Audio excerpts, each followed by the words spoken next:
Good evening and welcome to Tucker Carlson Tonight. The arrival of the Chinese coronavirus has killed tens of thousands of Americans and put tens of millions more out of work, really hurt the economy badly.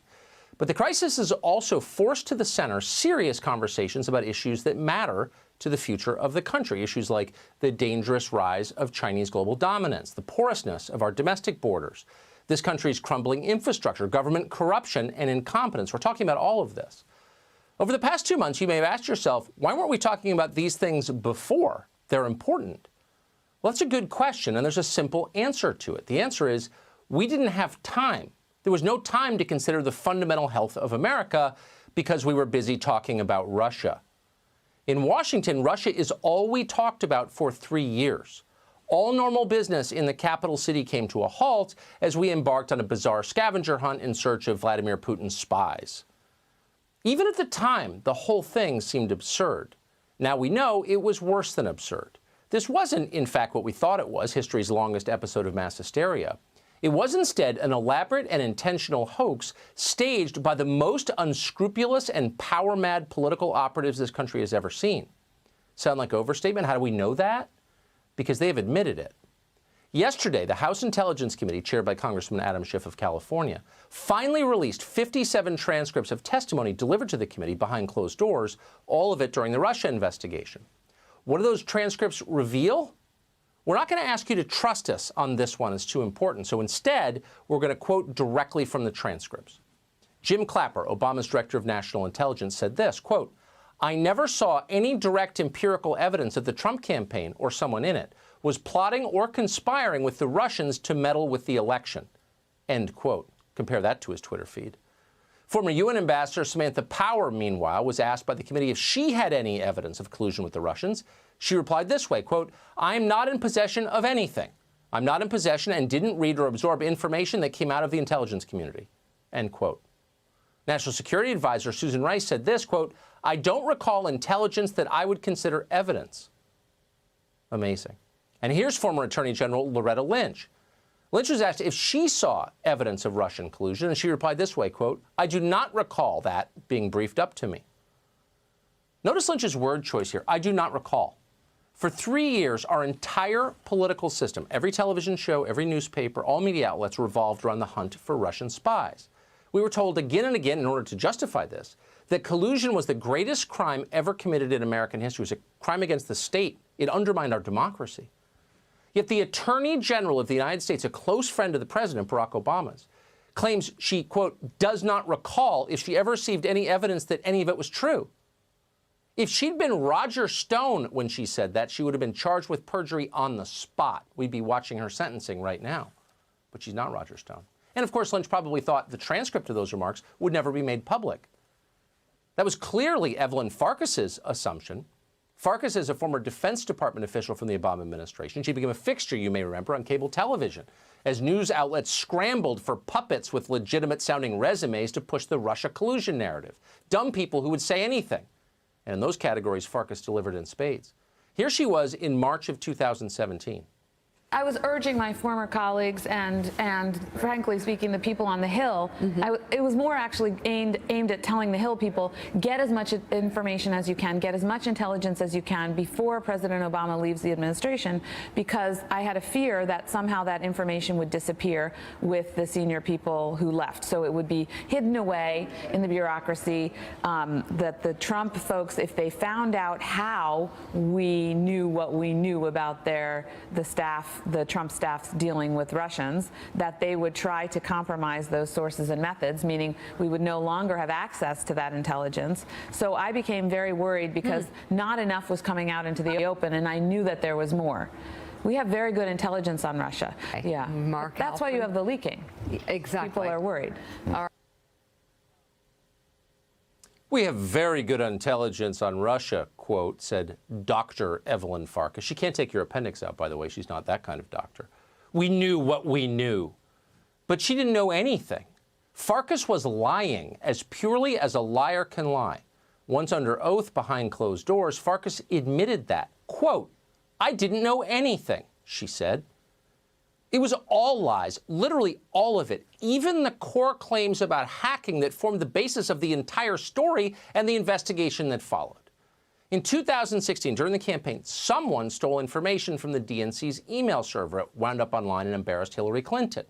Democrats quickly blamed that theft on Russian agents and therefore Donald Trump, who, needless to say, was their pawn. In fact, there was never real evidence that that actually happened. The DNC, you'll remember, never allowed federal investigators to inspect their email servers. That's odd behavior for people who claim to be the victims of foreign espionage. Instead, the party servers were inspected by a third-party company called CrowdStrike. All of this coming back to you? Well, at the time, Adam Schiff's committee interviewed the CEO of CrowdStrike, Sean Henry. Schiff questioned Henry directly, personally. He asked if Henry knew when the Russians had stolen the data. Henry's reply, which we're seeing for the first time, is this, quote, "As it relates to the DNC, we have indicators that data was exfiltrated. We did not have concrete evidence."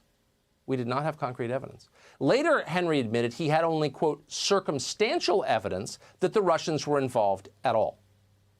Adam Schiff heard those words directly. He heard them from the one person who would know for certain.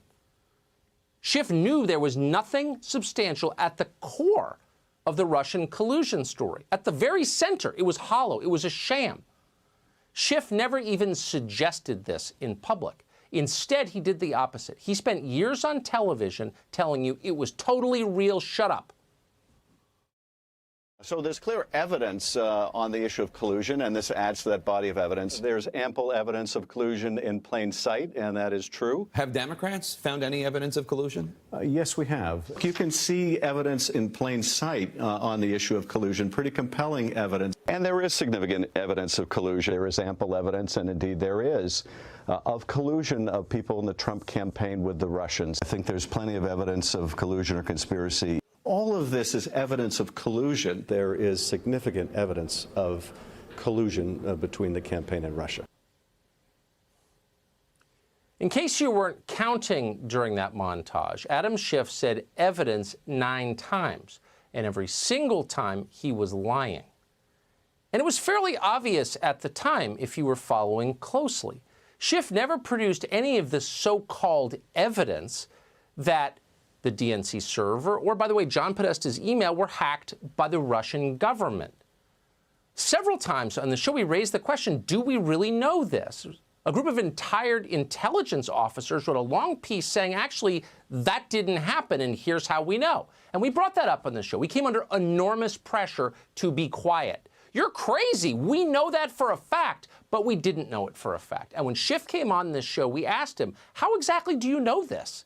He never answered our question. Instead, he accused us of treason. Look right into the camera and say, I know for a fact the government of Vladimir Putin was behind the hacks of John Podesta's email. Absolutely. The government of Vladimir Putin was behind the hacks of our institution and the dumping of information. Of John Podesta's email. Not only in the United States, email. But also in Europe. Okay, you're not, you know what, you're dodging. And Tucker, no, look and say, I know they did. John Podesta's emails, they hacked those. And I think that Ronald Reagan will be rolling over his grave. You're carrying water for the Kremlin. I'm not carrying water for the, you're a sitting member of Congress on the Intel Committee, and you can't say they hacked. You're gonna have to move your show to RT Russian television. A normal person would not behave that way, could not behave that way. Conscience would prevent it. Adam Schiff is a sociopath. He will do or say anything to achieve power. He is unfit to hold office. He should resign. And not just Adam Schiff. The entire apparatus of official Washington has been exposed by these transcripts, as well as by the documents just released in the Michael Flynn case we went over last night. In November of 2019, government attorney Brendan Van Grack defended the FBI's decision to interrogate Flynn at the White House with no lawyer.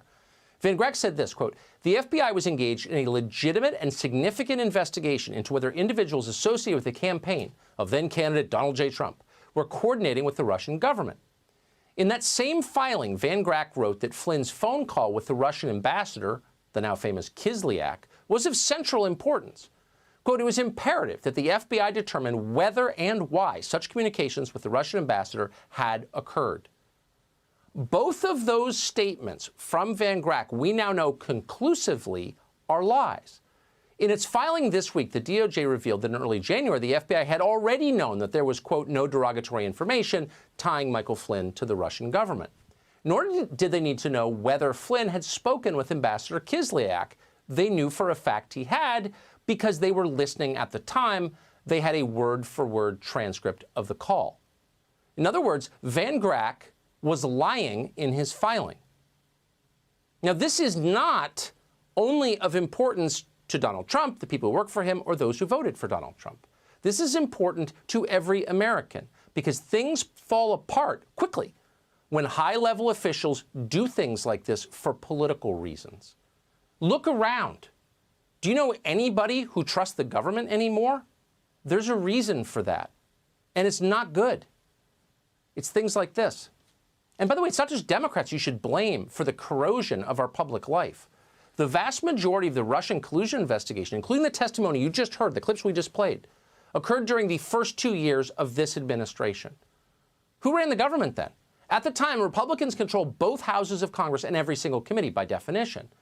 They had the power to expose this hoax and to shut it down, but they did not.